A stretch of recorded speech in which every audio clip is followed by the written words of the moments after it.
So, every Valentine's Day, something kind of unusual happens. This curious little figure made of cork sends these poetic cards to Ireland's government ministers.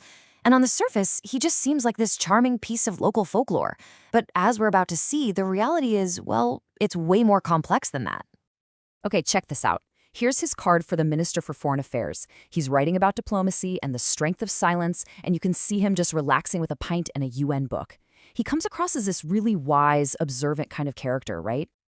And then for the Minister for Justice, you've got him holding the scales, surrounded by law books, and the card says, "Process matters more than the fight." It really paints a picture of a character who's deeply engaged with how the state works, but in this gentle, almost philosophical way. One more for good measure. For the Minister for Finance, he offers to mind the purse strings, promising trust and restraint. So the picture we're getting is of this warm, poetic, civically minded character. But that is not the whole story, not even close. And that's the real question, isn't it? Because hiding behind this charming facade is one of the most rigidly controlled, bureaucratically defined artistic creations you can possibly imagine. This isn't really a character, it's a system. To really understand Kirkman, we have to start with his foundational document, something called the Canon Law. And this isn't a backstory, like you'd get with a comic book hero. It's a set of absolutely non-negotiable rules about his very existence. And this is where the picture starts to change, like dramatically. The canon is super explicit. Corkman is materially Cork. He's a civic constant, an observing figure. But look at what he is not: a person, a hero, a victim. He doesn't do anything. He only observes. He is a presence, not a participant. I mean, this quote from the canon says it all. Corkman's ambiguity isn't some mystery we're supposed to solve. It's a core feature. The system is literally designed to make sure he is never explained or resolved. He just is. So, okay, if he's not a person, what is he? Well, he's an expression of a place, and that expression is controlled by an incredibly strict set of rules called the Cork Authenticity Mandate. The main principle is actually pretty simple. If a scene could be anywhere in Ireland, it fails. It's not good enough. Corkman is inseparable from Cork. This rule is designed to prevent what the system calls geographic drift, making sure every single image is defensibly, recognizably Cork. And this shows the rule in action perfectly. On the left, you've got this generic Hollywood-style sign. This is explicitly forbidden. They call it a storybook caricature. But on the right, you have a plausible scene with recognizable architecture. That is valid. The system enforces a very specific, grounded reality.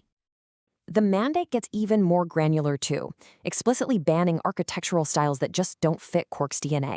So no skyscrapers, no wide Parisian boulevards. The world he lives in is as tightly controlled as he is. Now think about this for a second. The governance extends all the way down to the weather. The default atmosphere for any Corkman image is overcast with damp pavement. Sure, sunlight is allowed, but rarely. This isn't just art direction. It's atmospheric law. So how are all these rules enforced? The canon, the location, the weather, they aren't just guidelines for an artist. No, they are hard-coded into an automated system, a machine that actually produces Corkman. This quote right here is the key to the whole project. Corkman isn't the result of an artist's sudden inspiration. He is a governed artifact. The system that creates him is designed to completely eliminate creative drift and enforce all those rules programmatically. The creation process is this rigid, four-step life cycle. An idea comes in, it's evaluated against all those policy documents we just saw, it's executed only within those constraints, and the final result is a totally auditable artifact.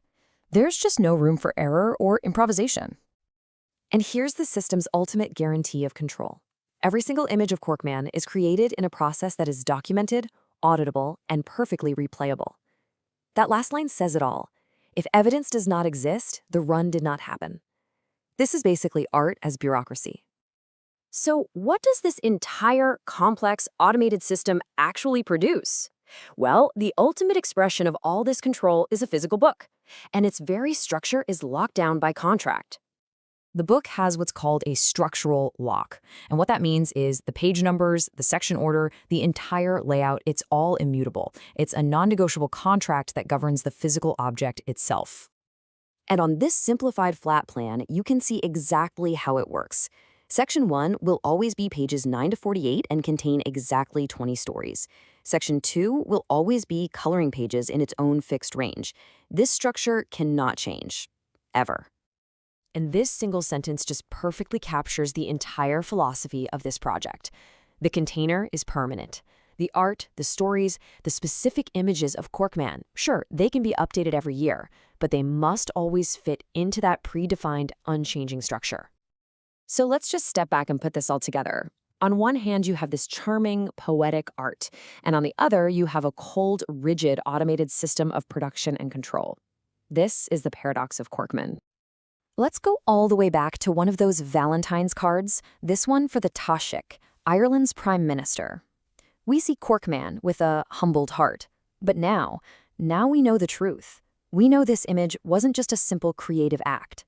It was a governed artifact, validated against canon law, located within an authentic Cork, rendered with default overcast weather, and produced by a completely auditable, machine-enforced pipeline.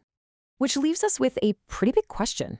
In a world that is just drowning in chaotic, unregulated digital content, is this constrained, predictable, and stable figure maybe a perfect symbol for civic life?